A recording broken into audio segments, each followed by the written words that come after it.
All right, we are live, 4:03 p.m. We take a few minutes for me to get the link to this live feed. Welcome everybody to Hurricane U. We're resuming again here June 25th. In about 5 minutes, we will begin today's broadcast, the content part of it. In the meantime, I got to grab the link off of my YouTube, share it around social media, and then we'll get started. So talk amongst yourselves.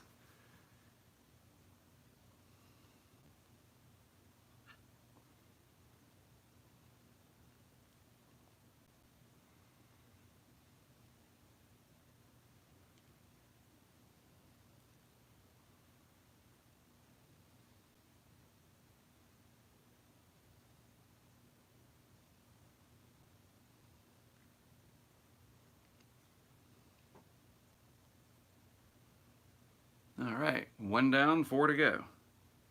I have 4 different places that I have to post the link.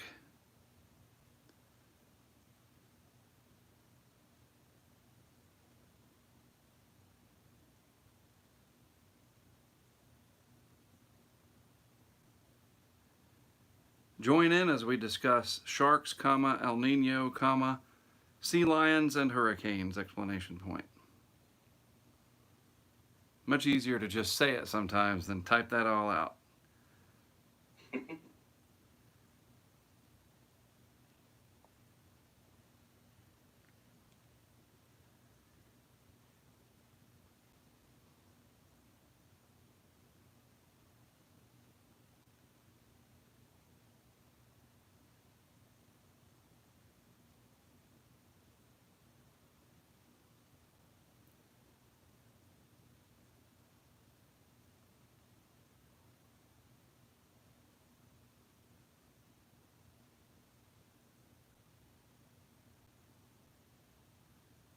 As we discuss sharks, El Nino, sea lions, and hurricanes, period.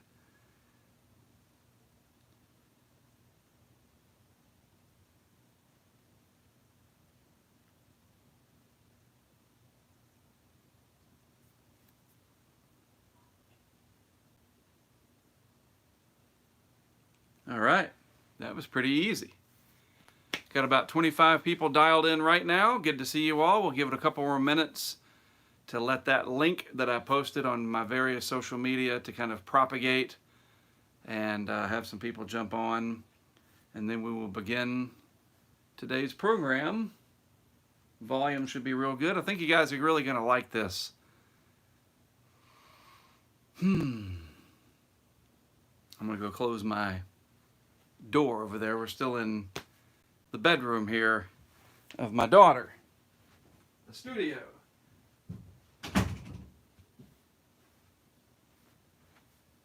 Much better.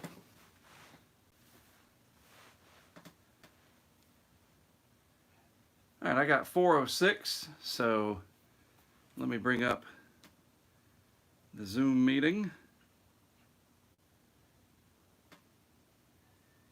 Using a new iPad Pro that I picked up recently thanks to our crowdfunding, and learning all the new bells and whistles of it, including the ability to bring in people on Zoom. Kind of nice. And it works through the Apple TV so that we can hear our guest. So fingers crossed that this works flawlessly today. All right, good to have everybody joining in. I am Mark Sudduth. Welcome to another edition of Hurricane U, the Patreon-supported educational experience where we dive deep into. Do you like that, Josh? Dive deep. That goes a pun, right? You'll see. You guys will get it. We dive deep into topics that go beyond what you would normally hear on the news or in web stories or whatever. 90-second reports or a 5-minute report here and there. This is different. This is kind of like a master class, expanding our knowledge base on a lot of different topics related to hurricanes, and we continue it. I started it in April, and I took a few weeks off as I worked on some other projects, and now I'm picking it up again. And these will be random every once in a while. we'll pop one in, and at the end, if there ever is an end, we will have this nice catalog, if you will, of these educational experiences for people to take advantage of going forward. All right, so with that little introduction out of the way, welcome everybody. It's good to have you back on Hurricane U. Today we're going to talk about sharks. Yes, we will get to sharks. We're going to talk about El Nino and how that affects marine mammal populations out in California and elsewhere. And we're going to talk about how all of that is related to hurricanes. And to do so, it's great to have our guest for today. He's a friend of mine. He is a voice actor from Atlanta, Georgia. Also has done work with marine animal behavior. He helps to develop exhibits and marine animal exhibits. And I guess I'll let Josh take it away. Ladies and gentlemen, welcome Josh Blaylock from Atlanta, Georgia. How are you, Josh? Good, Mark. Thanks for having me on. I'm excited to be here. This is our first Zoom version of this. We've tried it over FaceTime, and we tried one, trying to remember what we did, if it was Skype or something, and that was kind of So the Zoom's working pretty good so far. All right, Josh, so welcome. Good to have you. So tell us a little bit about yourself, and then we'll jump right in. Yeah, as you said, I live in Atlanta, Georgia. I'm a voice actor there, kind of specializing in science narrations and museum audio tours, different type of scientific exhibit type of narrations, hoping to get into some pretty cool stuff, and excited to maybe work with you in the future. That'd be a lot of fun. I do really enjoy learning more about hurricanes, and hopefully as you guys kind of listening along today, we'll see there's a lot more than just the impacts of hurricane to people. It also impacts animals, and there's some pretty interesting precursors that we're starting to pick up on. And I think that's what we're going to kind of start leading off with, is the discussion about El Nino and El Nino's effect on not just the weather pattern, but that weather pattern also affects the ecosystems and things like that. Yeah, social media I'm excited to be here. And social media is famous for cute animals. We all love animals, and so this will hopefully hit at the hearts of all the animal lovers out there. I think you guys are going to find this very fascinating. I also want to mention Josh is also one of our patrons through Patreon, and a big supporter of what we do. And as I work on this Hurricane Highway series, as we get towards season 2, which will be for next year, I still have to finish season 1.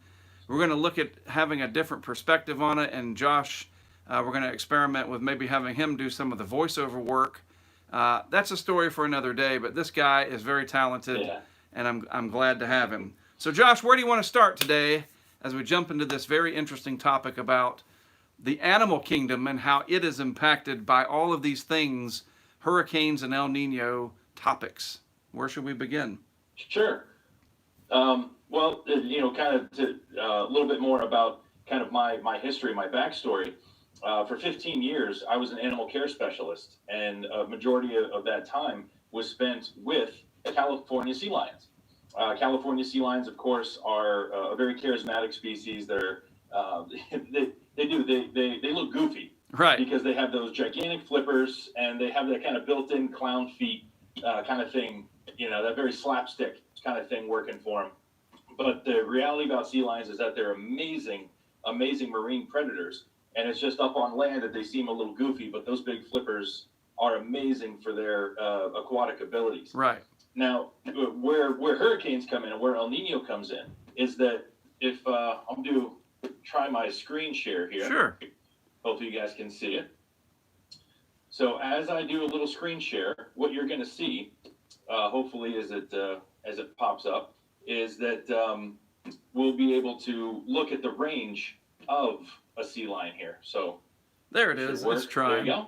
You seeing it? Yeah. All right. So as you can see, that is Central and North America there. What this outline is showing, this is the range of the California sea lion. And of course, they got their name California sea lion because they are most endemic to this area here, right along the California coastline.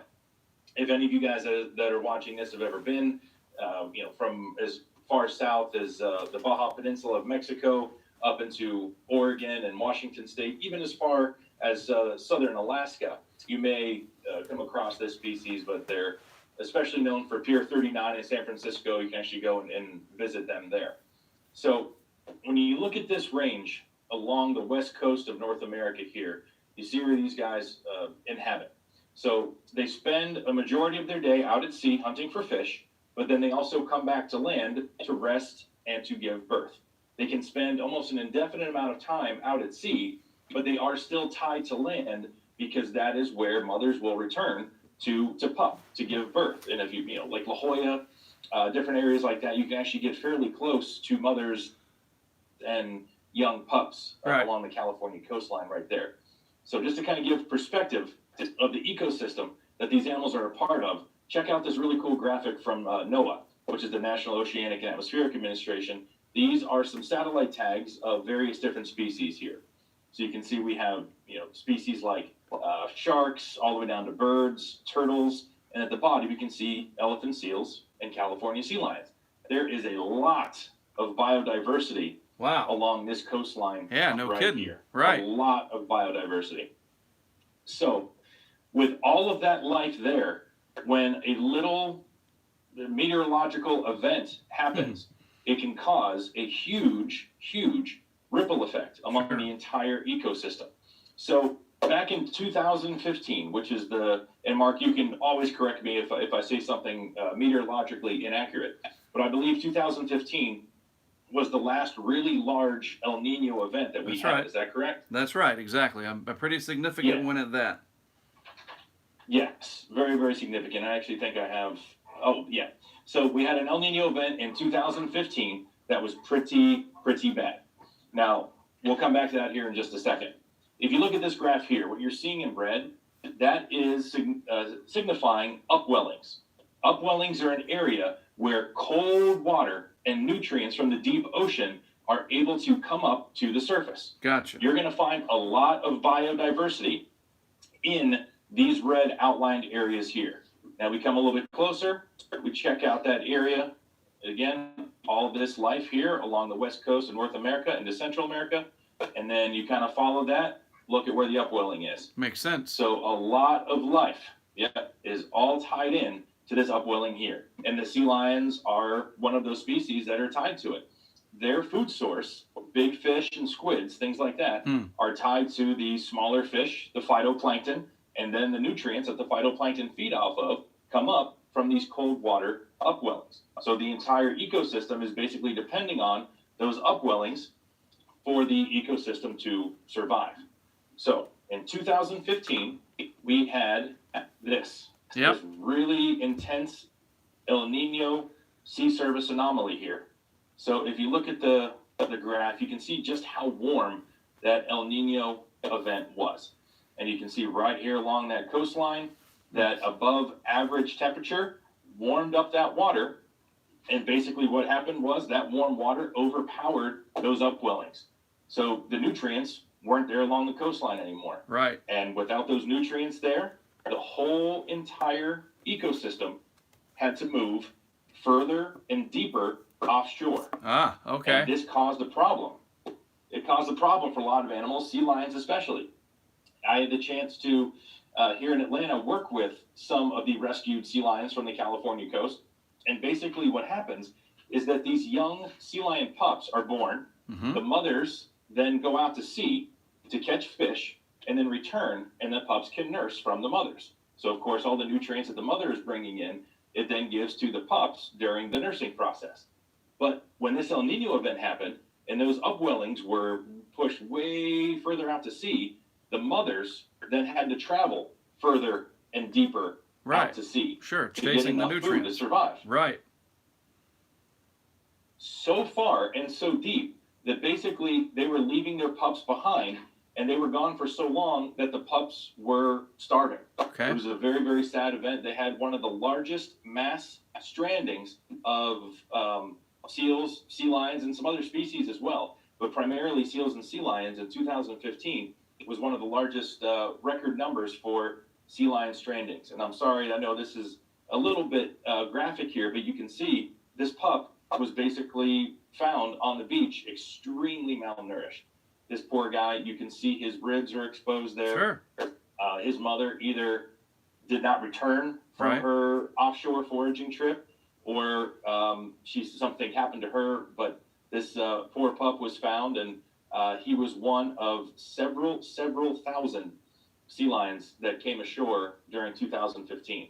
So let me jump in real quick. You might actually be able to then, yeah, go ahead. So think about it, everybody, that El Nino typically for our interests means, great job bringing the graphic back. I like that. I like that. It's good. A reduction in Atlantic. I've watched your videos, man. I know how you do it. Right. Future producer role for Mr. Blaylock here. Yeah. An El Nino in the Pacific, all that rising motion because of the added warm water creates an unfavorable pattern in the Atlantic. You guys probably already know this, especially those of you that are really into this stuff. El Nino typically means good news for Atlantic Basin hurricane issues. It reduces the amount of Atlantic hurricanes typically. It doesn't mean they go away. Think about years like 92 with Andrew. We all know that. But it is definitely a big inhibitor, and that was the case in 2015. It doesn't prevent hurricanes. I mean, look, we still had Hurricane Joaquin that for Bermuda and the Bahamas, especially the Bahamas, was a very big deal. But unlike this year, where we have basically a La Nina, the reverse of this setting up, and you've heard me talk about that ample times in the recent weeks here, El Nino is good news for us, an ode to what Josh has been talking about, bad news for this marine mammal population along the Pacific coast of North America. That's right. So this could be one thing that as time develops and more data collects, we might start to see some comparisons where if there's an above average stranding number of marine mammals along the west coast of North America, could we have slightly less hurricanes then in the Atlantic Basin? Sure. We're going to need much more data. And again, that's, correlation does not always equal causation. Everyone knows that. But it's one of those interesting events where there were very few massive hurricanes during 2015, but there were a huge number of poor pups that stranded there along the coastline. So the good news, though, just to kind of give more backstory about that El Nino and that stranding event of 2015 with these animals, is that if they're found and they're able to be rescued, they're then taken to a rescue or rehab facility. There's your cute picture. Yeah. That's awesome. I mean, they're extremely irresistible. Endearing. Yep. But guys, when I look at this photo, this is from the Pacific Marine Mammal Center in Laguna. Unbelievable organization. I got to visit them. Very, very sweet people. They care deeply about wildlife. They care deeply about these animals. This photo just doesn't do justice of how many animals they ended up caring for and taking in. And this is not just there are several marine mammal stranding facilities along the California coast. And these guys were rescued, and basically, no joke, it sounds funny, but some of these pups, because they were so hungry and because their mothers hadn't returned, there was one story in 2015 of a sea lion pup that wandered up to a beachside little bar and grill and made himself comfortable on a little patio seat, and that's where he was rescued from. He had walked up to a little bar and grill. That's another one was fitting. Found in the front yard. Very fitting for California. In Laguna. Right. Yeah, exactly. Or they were being fed by well-to-do people. Right. But then they get habituated to getting food from people, and that's a very bad thing. So. Wow. So these guys were able to be rescued, brought to a good facility, and in this photo, this is in Laguna Beach, the Pacific Marine Mammal Center. What these folks are doing, it might look a little rough, but they're actually giving these animals nutrients. These animals are so young, less than a couple months old, that they've never actually hunted or gotten fish on their own. So these folks are what's called tube feeding them, giving them all the milk and nutrients that they need to help bring them back from starvation. And after that tube feeding is done and the animals seem to be responding well to that, their health goes up, then the fish come in. Yes. It's a pretty cool shot of just trays and trays and trays of dead fish for them to gorge themselves on. And as you can see, if you look kind of the difference in the photos there, you can kind of tell that they go from extremely skinny, like this guy here, who then after a couple months of being very, very well cared for, they get to be quite large and then end up pretty nice and fat like these guys. How is this And then funded? even better story. Go ahead. How is this funded, by the way? I don't know if you're going to get to that, but I mean, this costs money. Who helps to make that happen? Donations. Donations and volunteers. A big majority of these training centers are nonprofits, so they rely solely on the public Sure. and fundraisers to do this kind of work. Are they tagged? Is that what those So hats orange off to things? those folks. Absolutely. Yeah, exactly. So those are little orange tags. Every single one of these animals is identified through NOAA. NOAA is not just for weather forecasting and things like that. NOAA, and especially NOAA Fisheries, deals a lot with marine mammal stranding. So each individual tag there on that animal's flipper, which that tag is, it does not hurt the animals. It's the same as an ear piercing. But that is its personal identification. And each animal is then cataloged, and then they can track that individual animal and make sure that it's healthy and it's thriving. After this step here, the next step is to the release, where these big fat pups get to then run back and give it a shot out in the wild again. Yeah, we do that here with turtles. Sorry, it's hard. We do that here with sea turtles. There's a sea turtle rescue area up on Topsail Island. Turtles are brought in, they're rehabilitated, and they have this big event. Thousands of school children each year get to go out and witness them being returned to the ocean. And I bet this is quite an incredible event. It's probably very fulfilling for folks like you to be able to see this, that you're giving nature a hand, because, the El Nino is not, as far as we know, any way related to anthropogenic global warming. Okay, we're not causing El Nino ourselves. I don't think there's any evidence to suggest that man is causing El Nino. El Ninos have happened way before humans were here burning fossil fuels. And so in this regard, it is a helping hand. Maybe it's a little bit, kind of messing with nature a little bit, but hey, you know what? It makes us feel good to help these pups rehabilitate and send them back to the Pacific Ocean. Right. Well, and just to tag on to that a little bit more too, that some of these animals, not only are they found starving, but a good percentage of them are also found with fishing line or fishing hooks somewhere attached to their bodies. These being a coastal species that have actually done really well around human habitation, unfortunately, that does bring them into close proximity to some of the more negative effects that humans can have on the ecosystem, and that is coastal pollution and monofilament wrapping and all that kind of stuff. A few of the sea lions I worked with as part of their rescue during the El Nino event also had removal of fishing hooks from their mouth, fishing hooks and monofilament wrapped around their flippers.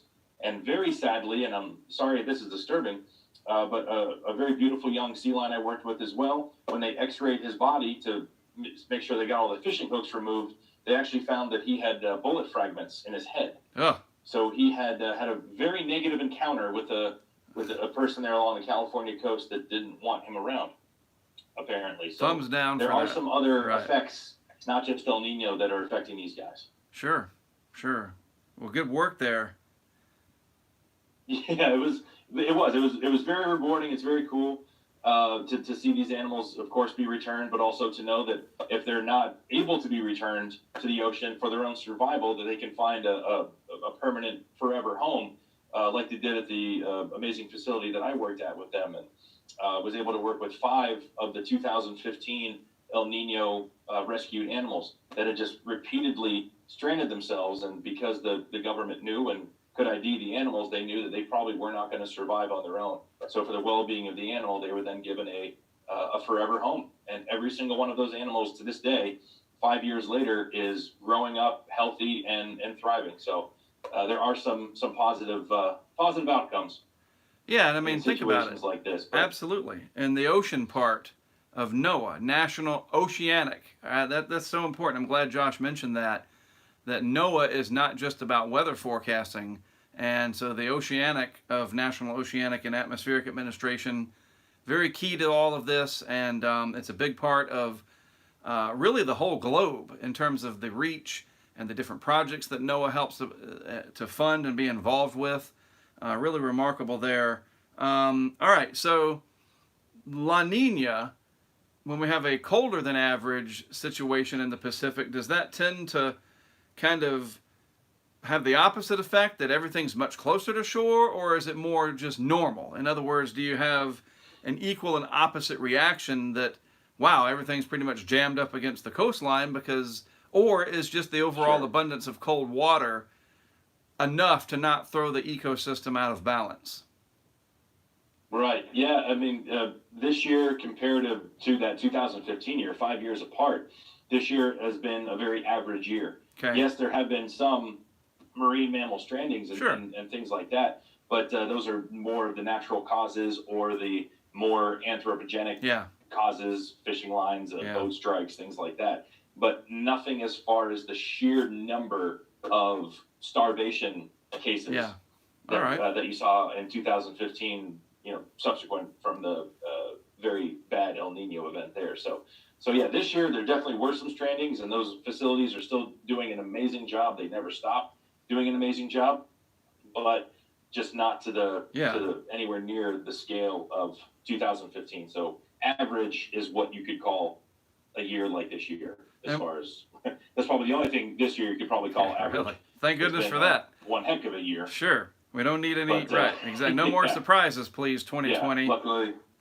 So when is the Yeah, peak exactly. time for strandings, if you can recall, in 2015? Was there a particular peak time when the most strandings took place, or is it kind of uniformly spread out, if you recall?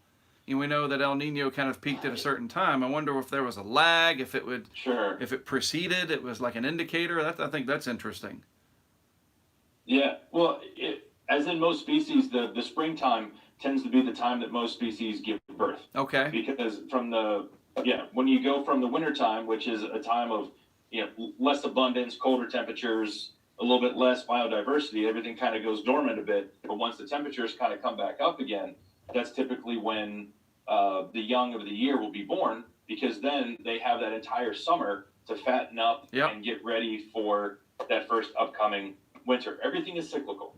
So what nature has done and what these animals have done to survive for millennia is that they're born right before that big abundant time, and then they can fatten up and be ready to survive that that first winter or time when food isn't as plentiful. So what was happening in 2015 was basically all those pups were born during that spring into early summertime, right, when the waters were warmer. Yeah. El Nino was raging, and the whole ecosystem had shifted further and deeper offshore, and you saw kind of that pattern of birthings, and then about a month later, big time rescue numbers peaking, or mothers coming ashore very skinny, and sure, the milk production wasn't as good, stuff like that. Did the great white sharks and other sharks out in the Pacific kind of have a feast off of these weaker? We hear about that the sharks are going to go after the weaker animals. They would. But think about this, though. You would think that when their food supply is kind of dying off, or there's an abundance of dead sea lions or marine mammals, which is what you think sharks would feed off of. But you have to understand, those animals, those sea lions, counting as the food for the shark, if they're not eating that well, then they're kind of morbid to think about, but their nutritional content isn't as good.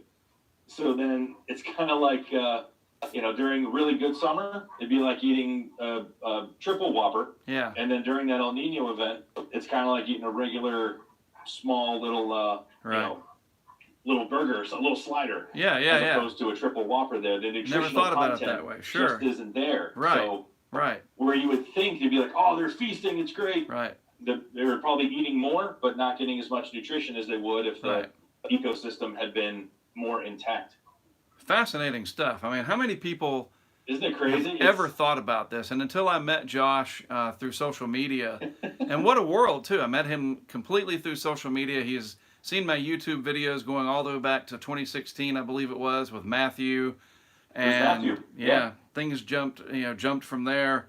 And here we are today talking about this for you fine people here watching. So you do diving as well. You enjoy diving. That's one area of, I've done snow skiing.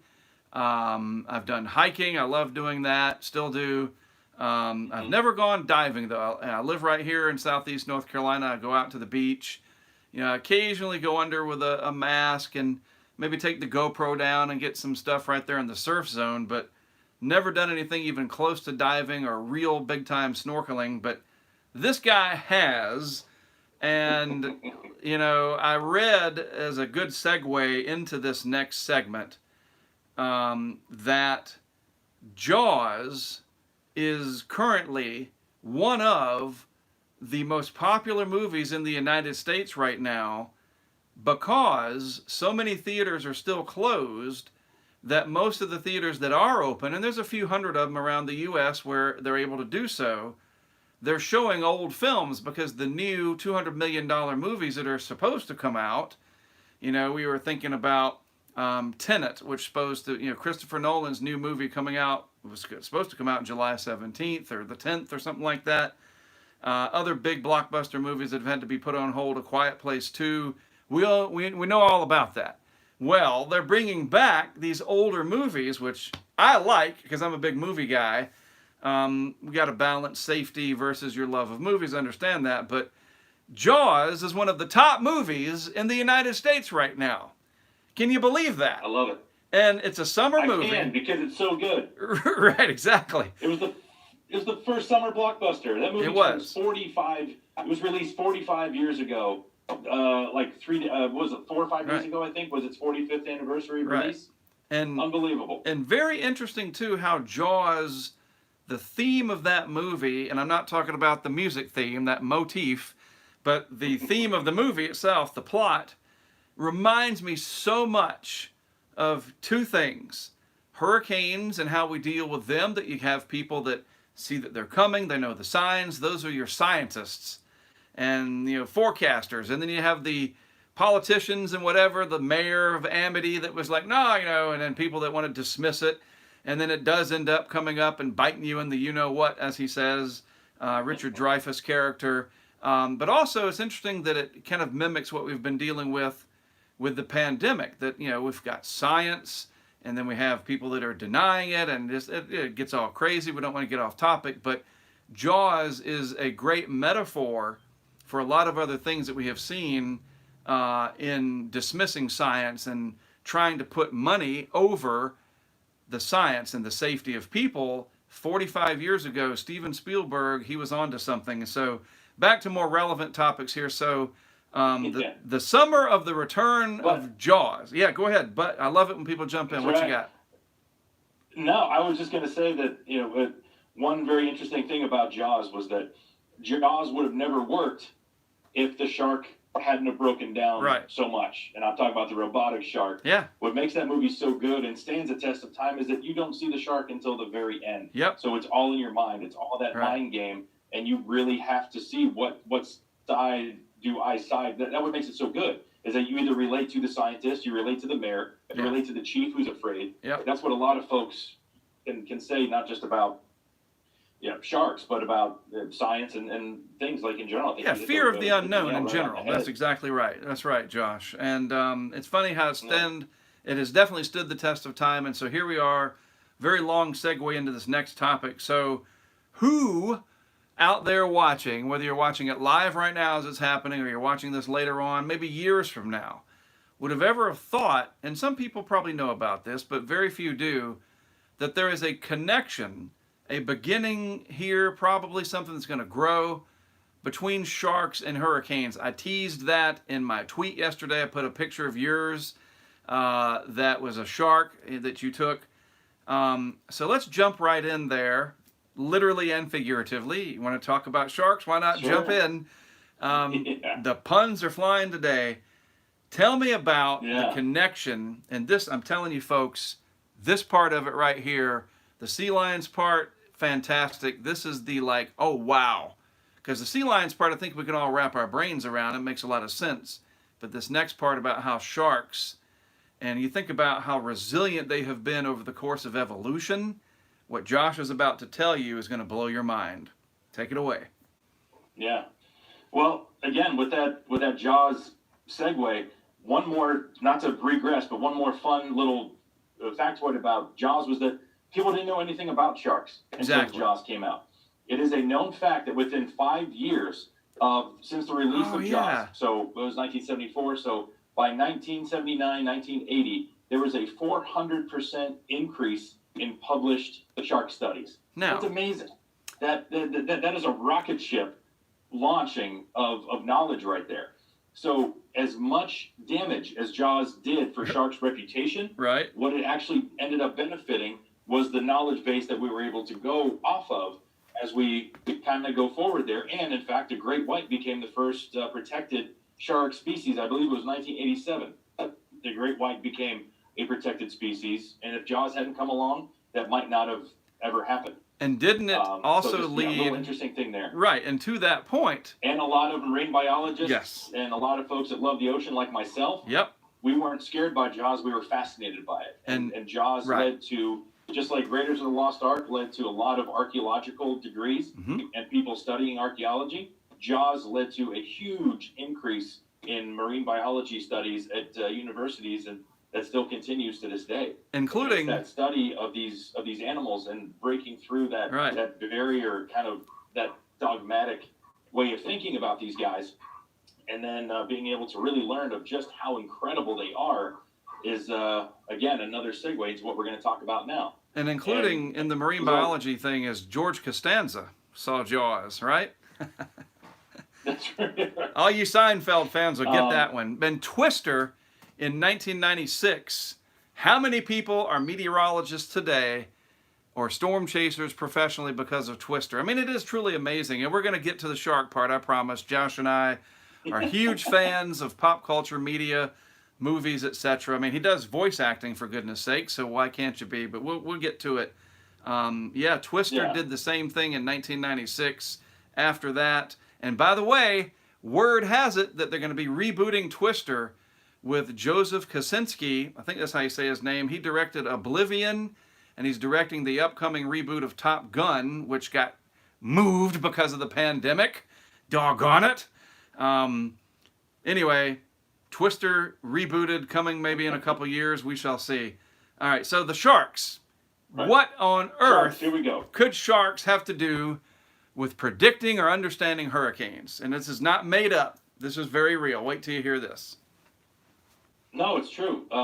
People always wonder, the hurricanes basically begin and they form and they affect the ocean. That's where they are. They are born in the ocean. Hurricanes are of the ocean. Yes. So think about it. What do marine animals do, and how they survive for millennia? Think about this, guys. Sharks have been around longer than trees have been on Earth. So the ancestors of sharks were around before trees. Wow. They've been around for a very long time. You don't survive that long without being able to deal with everything that Mother Nature can throw at you. Right. And the hurricanes are one of the most incredible things that Mother Nature can throw at you. Absolutely. So over the millennia, as sharks have developed in the ocean, they have learned to develop ways to survive anything that the ocean has to throw at them. Unfortunately, they're not yet adapting to humans, but that's a topic for something. That's a whole other conservation topic. When you see a shark, that shark is most likely has already seen you. It felt your presence in the water because of its different sensory organs that it has on its body. I'm going to do another screen share here so you guys can see. So hopefully you can see this. Everyone's seeing, we got the image here. Beautiful. Of what is called the lateral line. The lateral line is shown by this red line here going down this shark's body, and especially is going around that head area there. Right. What the lateral line is a series of jelly-filled pores that have different sensory neurons in those pores going all the way down the animal's body that is extremely sensitive to all types of sensations, such as vibrations or different sounds, things like that. So in one respect, it developed so they could find their prey. Sure. Sharks are not Jaws, by the way. Right. To go back to it, Jaws is a myth. The road shark theory is debunked. Right. That is not what they are. They're not serial killers. That is a manifestation of human attributes to an animal that we deem to be scary. Right. But what makes sharks scary to people is the fact that when you enter the water, the sharks can sense it. when you splash, when you swim, when you recreate, when you go out boating, those types of things send out pulses into the water. Those pulses, if a shark is nearby, can be picked up by the shark's lateral line. And that's what you're seeing going down their body here. They're extremely sensitive. They can detect a fish that's struggling, that sends out those little pulses, and then by following the sensations along its body and then using all that detective equipment there up in their snout, they can then pinpoint the location. And a shark's job, basically, not to really ruin some stereotypes here, but a shark's main job is to be the garbage men of the sea. Wow. That's their role. They pick up on dead and dying or sick animals. Millions of years of evolution, and they've evolved into this incredible sensory, it takes everything we've got and makes it look like, nothing. That's amazing, Josh. It really is. Exactly. From their skin to their sensory organs, these animals are adapted to keep other fish stocks healthy. That's what they do. That's their role in the ocean ecosystem. So if an animal is sick or dying, then that shark comes in and takes out that animal. It removes that animal from the breeding. So then if that animal had some issues, things like that, then those genetics are not passed on. That's amazing. Sharks help keep fish populations healthy. I'm very comfortable in telling you guys this. If you look at my eyebrows are very well manicured by the nice lady down the street here. Think about my eyebrows as like a shark or as a fish population without cleaning them up every now and then, they would just look a mess. Right. And it's the same. Without sharks, Good fish analogy. populations would be an absolute mess. That's a really weird thing there, but next time I don't do a screen share, you're going to be like, oh, that's what he's talking about. His eyebrows are like a fish population. But anyway, it's true. So right. these Makes different sense. sensory organs allow them to feel pressure. And since a vast majority of shark species are found along the coastline, it makes a lot of sense for them to be able to feel pressure. They're going into deep water. They're going into shallow water. Okay. And Mark, you can even jump in with any added info here. But when a hurricane is approaching, what happens to the air pressure? Right. So the air pressure is going to lower as that hurricane approaches.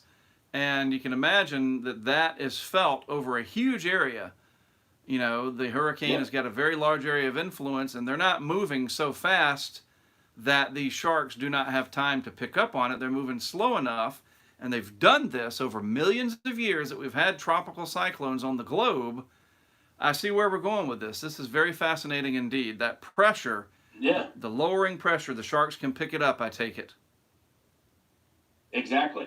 So air pressure can also affect the water pressure. Mm-hmm. And as everyone knows here, when you go into water that's about 10 feet deep or so, what do you have to do? You have to, plug your nose and blow out to pressurize your ears there. That is, you can feel that pressure just going down 10 feet. So when the pressure is dropping, so these animals are feeling like, hey, I'm in about 6 feet of water, but the pressure starts dropping. In 6 feet of water, they feel like they're in 3 feet of water, or feel like they're in 2 feet of water, which nature has told them, hey, you don't want to be this shallow. You don't want to feel this light of pressure because you can get stranded on the beach. This is not good to not have this much water around you.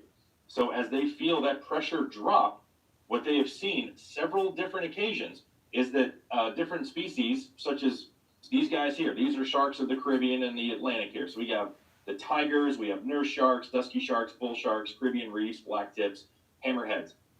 The study I'm going to talk about first involved black tip sharks off of Sarasota, Florida.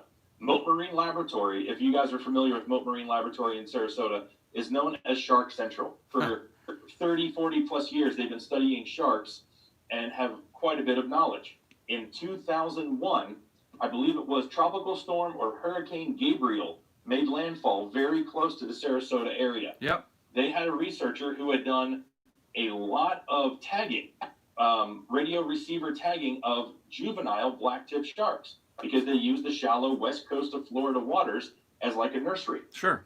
So they had all these acoustic receivers in the inlets and in the waterways, and the water depth is at most, goes down to 10, 15 feet, but it stays really, really shallow. It's a great place for these smaller blacktips to avoid the bigger boys like the tiger shark or the bull shark, things like that. So it was absolutely fascinating. When Hurricane Gabriel came in 2001, They went out right after the storm passed, and they took up all their acoustic receivers. And when they looked at the data, they saw that all of these small black-tip sharks were gone, completely gone.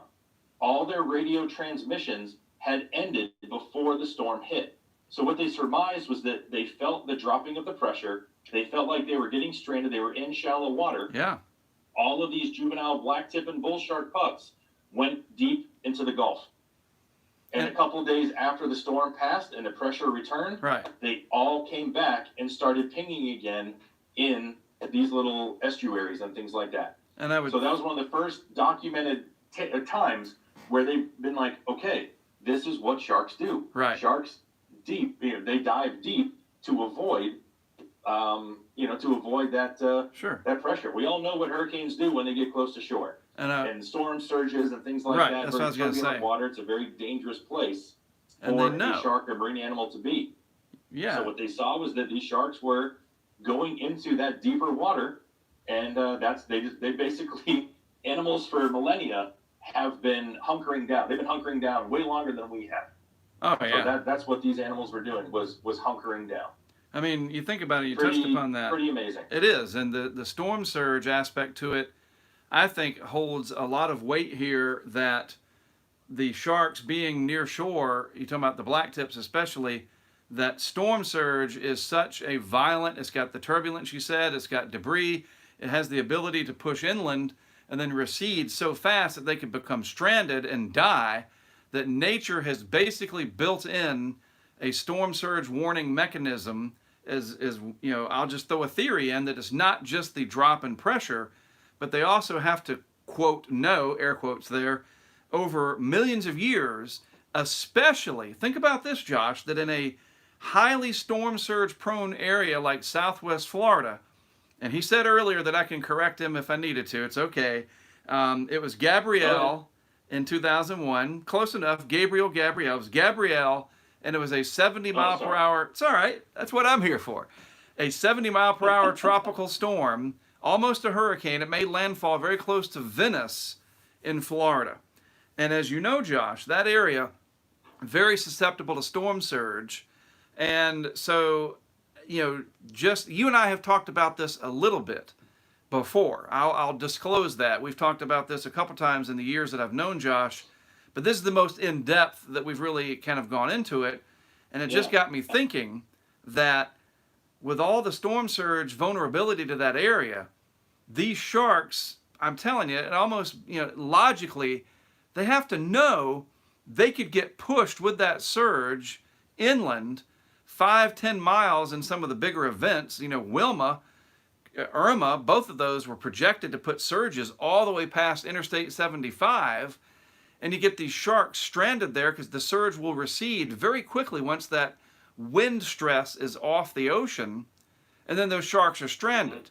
And it does them no good to survive millions of years of evolution to get killed by the storm surge of a tropical cyclone.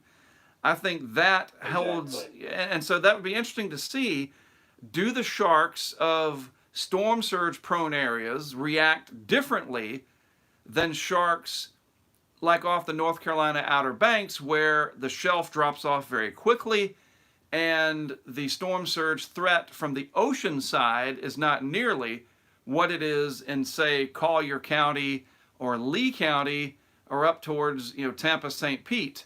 Fascinating stuff. I mean, if I could live to be 200 years old, I would do two things. Well, three. I would get a film degree and make movies, because I love movies. Real movies like, at the theater. It's just fun. I would study microbiology and virology. I've always had an interest in this whole virus thing, and I have weird theories about that. And then studying marine biology and animal behavior like you're talking about. But we only get one lifetime. There's only so much you can do. And that's why we have people like Josh to come in and kind of help shed some light on these subjects. But man, it just has to, storm surge seems to have to factor into this as a more, because that is a direct lethal impact, that surge can come in pretty quickly. It drops very fast. We have seen that with our in our own two eyes and our cameras. And you get you never see a bunch of sharks stranded after storm surge. Why? Right. Except in social funny is media that occasionally- BS pictures. Yeah. I was literally, we're on the same wavelength, Mark, because I was literally going to say, I was in St. Augustine, as you know, during Matthew. Oh, that's right. And Yeah. there were reports of bull sharks swimming down King Street in the middle of Matthew's, run up the east coast of Florida there. It turned out not to be true, just a hoax. And, Right.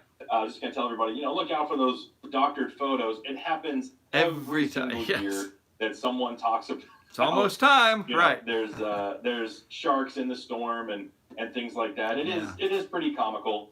And then, of course you can, stuff like that. I love this one. Irma now contains sharks. Guys can now tell everybody it's debunked. It's not true. Right. The sharks are diving deep. The storm is not affecting them at the depth that they're at. The Sharknado is not true. And I guess this would be Sharkicane or something like that. But, right. So just be aware of those memes and those really funny photoshopped. I mean, I laughed when I saw it. I think I even shared it. And humor, yes. I thought it was yes, humor is a good way to. I'm like, here we go. Look. Right, like clockwork, and humor is a good way to kind of deal with anxiety. I get that, but sharks definitely are. Go ahead. No, just What science is showing, what more and more research is showing, is that what these animals are doing is what they've done for millennia. They sense the storm coming before it hits. They go down, they hunker down, wait for it to pass, and then they, let nature take its course. There's some fascinating stuff, going on, and we're just kind of in the heyday of shark research technology. If you guys are familiar with O-Search, where they tag great whites, they've actually noticed that great whites do a deep dive. And I was actually right off the Carolina coast, Mark. I'll have to send you the link when this is done. But one of their satellite great white sharks was actually pinged right before the storm and then re-pinged again after the storm had passed. So it was in the area. It just was able to, maybe because of the contours of the shelf, like you mentioned, was able to avoid the bad part of that storm there. They don't need to surface to breathe like whales and dolphins do. They can stay down and they can, they get the oxygen through their gills, through the water there, and the storm passes a day or two and they're back doing their thing. It's amazing. That's how they survive. Speaking of, because sharks are fish, whales and dolphins are mammals. I don't need a degree in marine biology to know that. That's hopefully common sense. Mm-hmm. So that begs the question, what do our air-breathing, marine mammals, whales and dolphins, any studies on what they do when there's a hurricane coming? Do they just, it's kind of the same thing? Oh, they know, maybe they, surely, because you think about the noise that one of these things generates with all that water being churned up and the pressure pattern. I would bet, too, that whales and dolphins, porpoises, they know that a tropical cyclone is headed their way as well. Mm-hmm.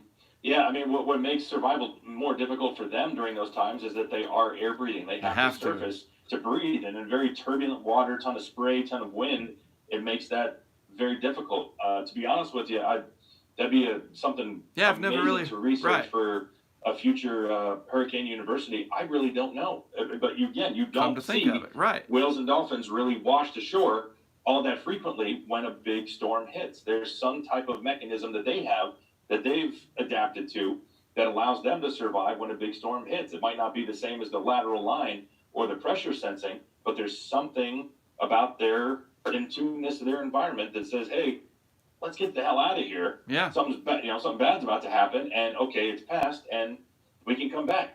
When I was in St. Augustine after Irma, the night Irma passed, we saw coastal bottlenose dolphins in the surf again.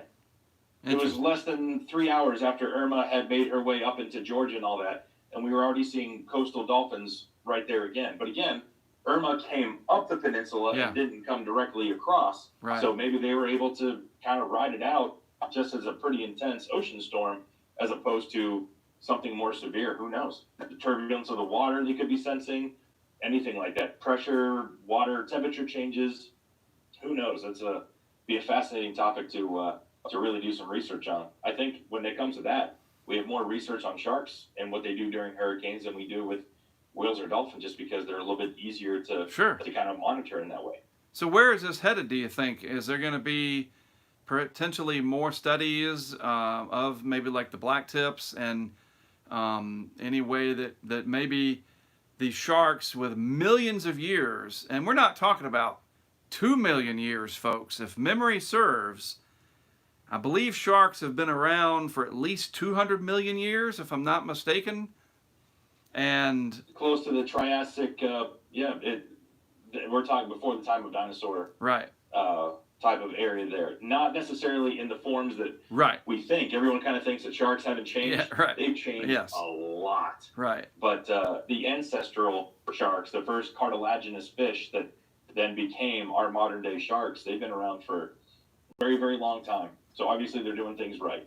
exactly. And so then you would think, I wonder if there's any mechanism built into this, since they've been around for so long, coincidental with the continuation of tropical cyclones, typhoons. It'd be interesting to see how this, is studied in the Philippines, in Taiwan, in parts of Asia, Sure. the mainland Asia, where we get tropical cyclones, maybe the Bay of Bengal, etc.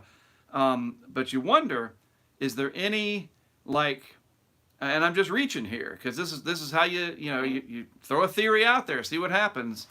If there's any kind of indication ahead of time, people go, you know what, Bob, I haven't seen very many whatever sharks since June, and boom, in August, September, we had 2 big hurricanes hit, and the sharks knew it ahead of time enough to just basically vacate the area and go somewhere else. Some kind of Sure. like the Phil Klotzbach of sharks, that sharks could help predict Right. an active hurricane season on a whole. And now we're really reaching, but you never know. Maybe they know Sure. enough in advance that something's coming a few weeks out.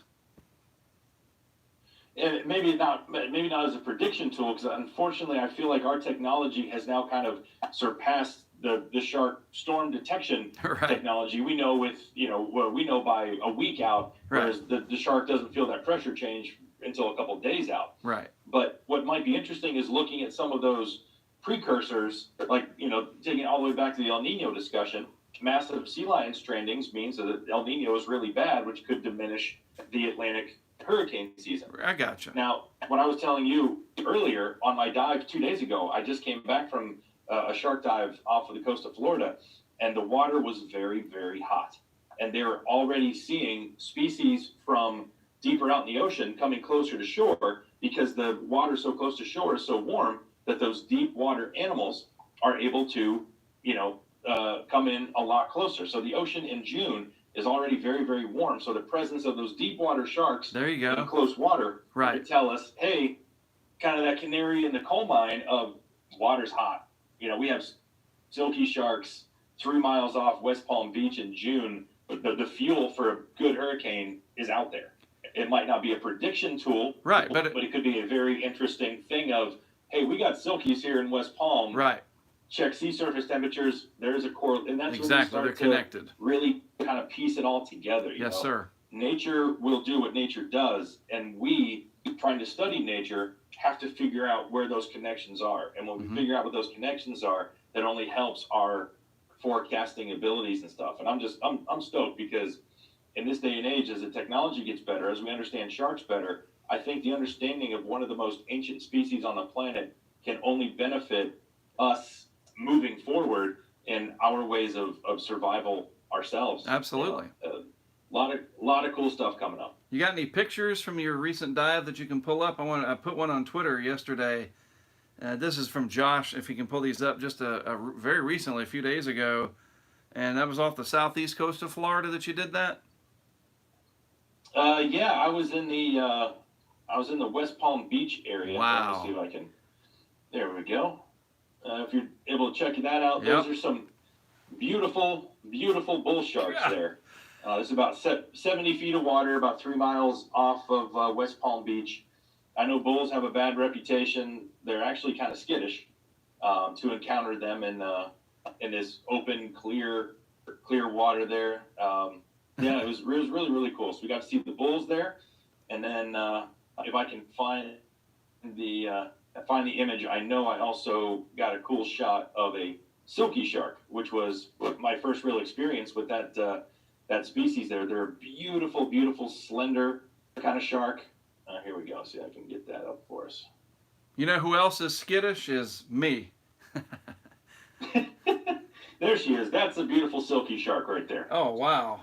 So, yeah, just a beauty. So that's a more deep water species that's seasonal to Florida. So, Florida, the tropics definitely have their seasons. And when you start to see the silkies and the sandbars and animals like that, you start to see them, kind of coming in closer to shore. Yeah. That means that the sea surface temperatures are hot, which is hurricane fuel. Mm-hmm. And in this area, you normally see lemon sharks, but the lemons are all further up north because the water in the Atlantic is warm. Mark, if you go offshore, off Wilmington or something, you probably run into some of the lemons that I would normally see in Florida in the wintertime. Wow. So it's just that seasonal type of movement, that seasonal migration that has been going on for a long time. We're just now scratching the surface of how it's happening and why it's happening. So, wow. Yeah, cool stuff. I told y'all this would be cool amazing. You're not going to see this on any television network. It may be, the animal, whatever, Discovery Animal, the Animal Planet or something. Maybe. Animal Planet, yeah. But we don't have commercials during this, so there you go. Anything else you want to add before we call it a day? No, I mean, just like anything, guys, if you're interested in the topic or, you heard something that we might have talked about here that you're curious about. Piques your interest. Do your research. Yeah. I mean, all of you watching this, you watch Mark because you know that Mark is one of the best when it comes to non-hyped hurricane information. Social media is full of, oh my gosh, look at the 12Z run 14 days out. It shows a Cat 5 over Columbus. No Ohio. Context, right, That's exactly. Bullcrap. Mark is a very non-bullcrap hurricane guy. Mark is a scientist. That's a good slogan. slogan. A lot from Mark. That's how I got into it. So if you're kind of like-minded like me, do your own research, do your own stuff, because what you start to learn when you learn more about this stuff and experience it is that everything you thought you knew, you don't know at all. I'm sure some of you are like, oh, bull sharks, man eaters, they're terrible. I had bull sharks come within 10 feet, and it was like they were nothing. If I looked at them the wrong way, they took off. Wow. Go out there and experience stuff on your own, learn on your own.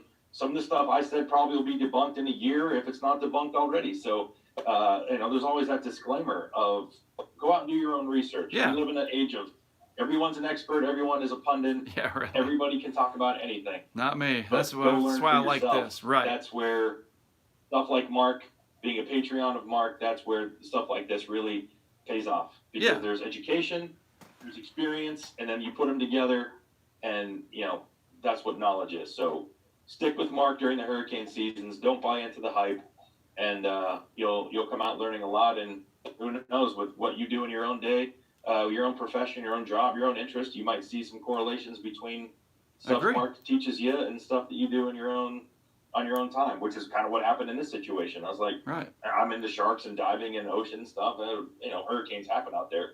But the more I got to know Mark, and the more I watched his stuff, and especially working with stranded sea lions, and he's talking about El Nino, I'm like, holy cow! It all it's connected, comes together. Mm-hmm. So Good. Go out and do your own research, learn, but also stick with Mark.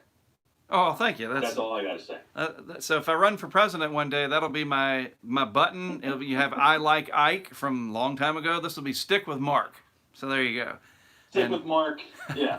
And instead of Air Force One, you probably go out in a Hurricane Hunter plane. Right, it'll be a C-130 will be at my Air Force One or a G4. Exactly. Exactly. We'll retire the 747. All right, so we don't even get started with that. Don't tempt me, people. I am old enough to run for president, just so you know. Anyway, Josh, this has been my wife, if she ever gets wind of this, forget it. That's going to be a very awkward conversation at dinner. This has been a great conversation. I told you guys this is going to really be fascinating. And seriously, Josh talked about, the Patreon and the crowdfunding. Money is what makes the world go around. We know that. To have the funding that I need to be able to do this, to work with the people that I do, that's very important. No kidding. But you know this from watching my videos that I am very, very open, just automatically. It's not like I even feel compelled.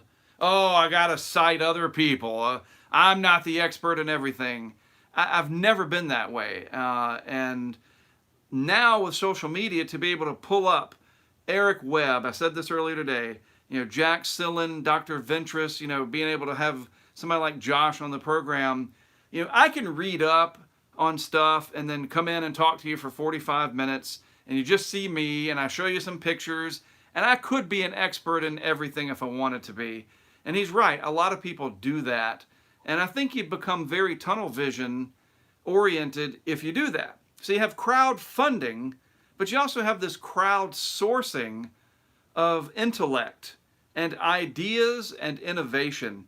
And that's very important, because of all the dumb things we have done, and we have certainly done them as a human race over the eons, in the end, we have done a lot of good collectively. And it's so important what Josh was saying, think on your own, do your own research, but it's so important, the crowdsourcing of collective ideas and information, especially when it's positive, can lead to some really great things down the road. So it's been a pleasure to have you on today, Josh. As they say, when you're on a radio call or whatever, don't hang up. Whatever. When we're done, I'll come back to you, and I'm going to wrap things up here.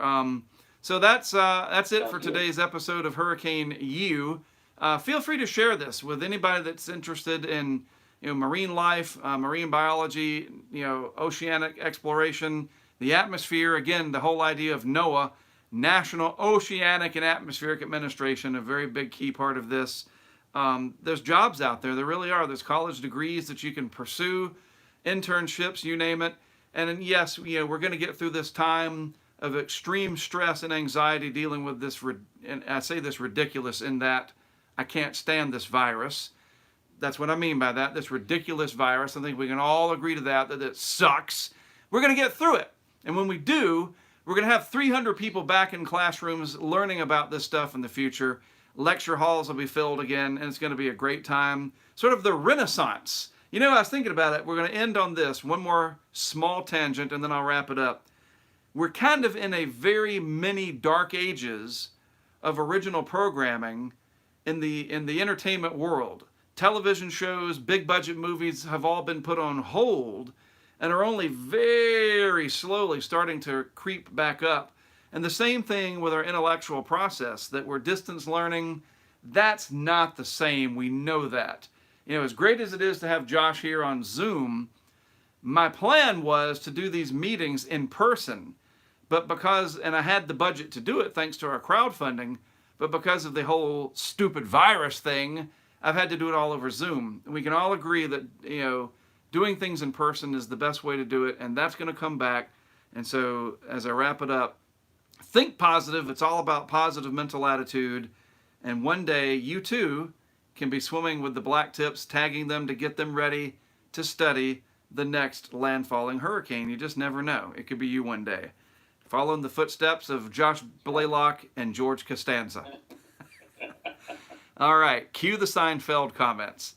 Everybody, thanks for tuning in. Thanks to our patrons for making this all possible and supporting my efforts to be able to do this and earn a living doing so, living my dream, also educating people. This is great. Think of the thousands of people that will be able to watch this in the coming weeks and years on YouTube. It's an amazing thing. Facebook as well. So thanks, Josh. Thanks, everybody. I am Mark Sudduth, HurricaneTrack.com. We'll be back with more Hurricane U episodes throughout the summer ahead. Have a great one. See ya.